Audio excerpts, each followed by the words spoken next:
Hey guys, if you clicked on this video, just want you to know first of all I'm grateful. I also want to give y'all a trigger warning because this video I'm talking a lot about some real things in my life, but there's also some topics that if you're not in a good headspace to hear them, or if you're just a more emotional person, it could do more harm than good to hear stuff like this. So I just trigger warning, put it out there. There's some parts of this video I'm talking about self-harm, suicidal ideation. Other parts I'm talking about addiction. I think those are the main things. I just wanted to make y'all aware that those are going to be in this video. If that's not something you want to see right now where you are in your life, then click off the video. I love you guys anyway, and I hope you have a great day. And if you do want to keep watching, then I'll stop yapping and let you see the rest of the video, I guess. Morning, everybody. This is not the type of video y'all usually get from this channel. Actually, all of the long form videos that are on this channel has been my music so far. But, today we're doing something a little different. Uh, I had some things happen in my life lately. Some of them were really good, some of them were not. But today I'm focused more on the good things that are happening right now and how they are helping me deal with the bad things that happened in the past. Some of the things I write in my songs, some of the lyrics, some of the way I say things is really dark. It's sad. It can be depressing music. Sometimes when I'm recording, I'm really angry. I take out that mic and I don't even write shit down most of the time. I'm just like, I gotta get this out. I gotta take what I'm feeling, what I can't let go of, what I can't get the feelings to stop for. That's what I need to say. And those songs usually end up being, angry and sad, and it's because there's hurt there. And it's because music is a form of expression. It's a form of therapy for me. So when I'm talking about something that I'm dealing with, it's something real. It's something that I need to talk about, and that's part of why I make music. And the other part is that when I was going through those things, there was a lot of times I was alone. I wish somebody would have said something or done something to show me I wasn't alone. And my hope with making music is that even if it's only one person, that is enough, that I say something or the way I say something, someone can connect with and they can realize what I'm dealing with. I'm not the only person dealing with it. I'm not alone in this. It's not permanent. There is an escape to that pain, to that hell it feels like you're in sometimes. And that's the whole reason I make music, because I want to be for somebody else what I wish I had, you know? Just can't change the past. You can change the future. There was a really dark time in my life last year in September. I had been staying with a really good foster family. I'm a DHR kid. I know we don't really talk about my life personally, except for through my lyrics on this channel. But I'm a foster kid. I don't live with my biological parents. And I was living with a really great family up until September, at which point they couldn't afford to keep us anymore. And I had moved to a new family who was, you know, not as great. It is a hit and miss thing with new foster families. Sometimes you're going to get people that are going to care about you and treat you like family. And sometimes you're going to get people that, they're not. They're going to treat you like a paycheck. They're going to treat you like, someone to work for you. And I've seen both sides of that. So I know that there are bad parents and there are good parents. Neither one exists without the other. And the only way I was able to get out of all of this, the suicidal ideation and the pill addiction and everything that was breaking me down, that made me feel like I was never going to make it to 18, was Jesus. It was God. It was the Bible. It was faith. And it was one verse in particular that changed my whole life. My whole life. That right there, Psalms 34:18. When I tell you this changed things for me, because that was the first time in my life that I stopped thinking about God as something that's there when I'm looking for him, and when I'm hurt he kind of disappeared to me. I understood that he is close to those who are brokenhearted. The Lord is near to those who are brokenhearted and saves the crushed in spirit. Like, how amazing is that? You know? And that is why I'm making this video. That is why I am saying these things to you. That is why I'm telling you about changes that I want to make to the music I've been making. Because, this was last September that I found this verse during that darkest time of my life. But it wasn't instantly I found Jesus and my life turned around, because I was still living in things that were sinful, that were hurtful, that were damaging. And whether you believe in it being sin or not, there are things I was doing that were damaging to my life, taking pills, staying high and drunk 24/7, cutting my wrist. That was not good to my life. That was not good to the people I care about, whether you believe in Christ or not, whether you believe that there's a heaven and hell. I think everyone can agree that that's not things that are going to benefit me.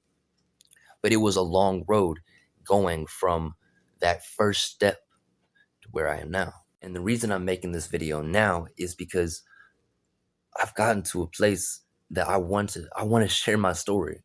I want to share what God has done for me, because he's been doing so much in my life. He's been putting me in a position to meet people I've gotten back into church. I just went to church for the first time in months yesterday. The day before yesterday, I got baptized. And I was baptized as a kid because I grew up in a Baptist family, a Christian family. But since then, I lost and found God again. Since then, I've gone from a kid who was a Christian because his parents were Christians to a young man who has now decided that this is what I believe.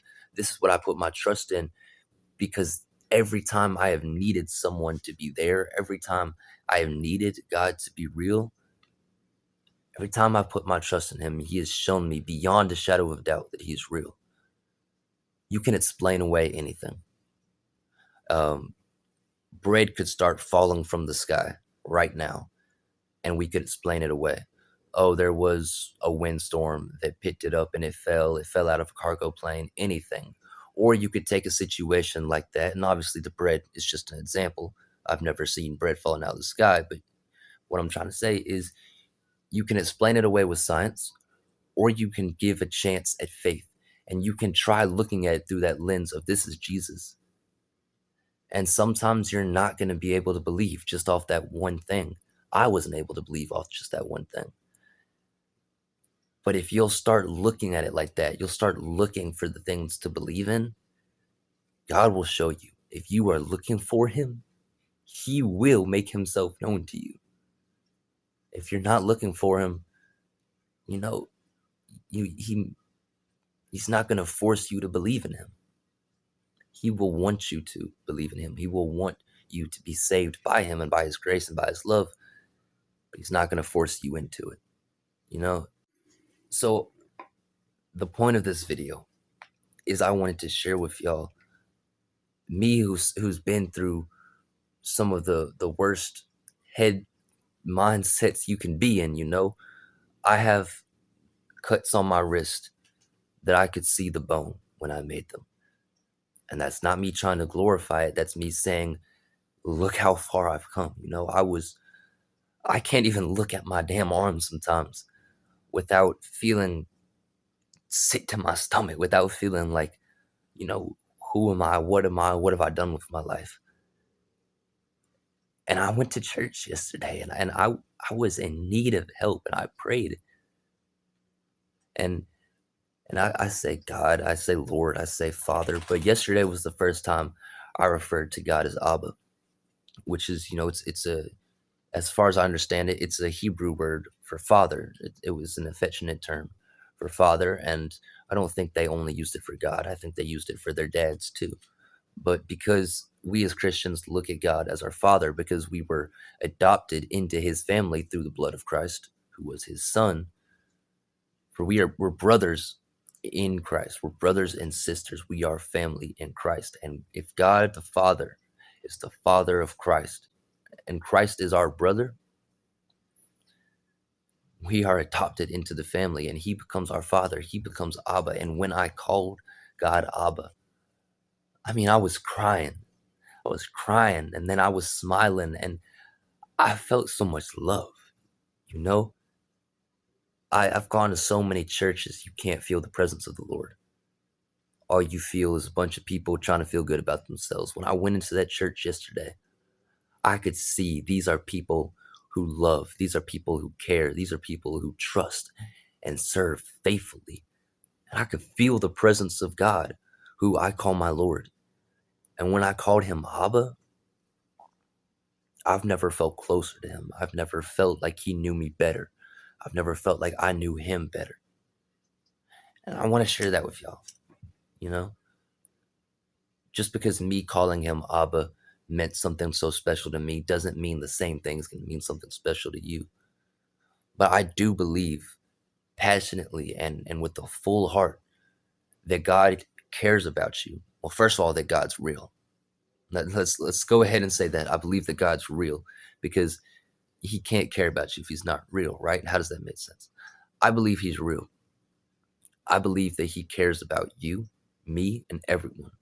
He cares about you. He loves you. And he tells us to love God and to love our neighbor as ourselves. Those are the two commandments he says are the most important.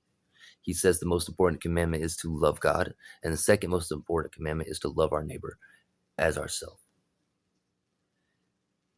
And that is why I titled this video what I did. Because me, as someone who has never personally met most of you, I love every single one of you. Because I believe in my heart of hearts that you are a creation of God who is made in his image. I believe that you are a person who, no matter what you've done, no matter what you see, no matter where you've been in your life, you are created by God. You are a person who has a worth and value. I, who have never met you, see value in you, not in any way because of glory to me, because of things that I do right, because I'm such this kind, generous person. I'm not. I struggle so much, y'all. I struggle so much. I love each and every one of you because he loves me, because he called me to love you and loved me to show me how powerful and how meaningful that can be to love someone for no other reason than to love.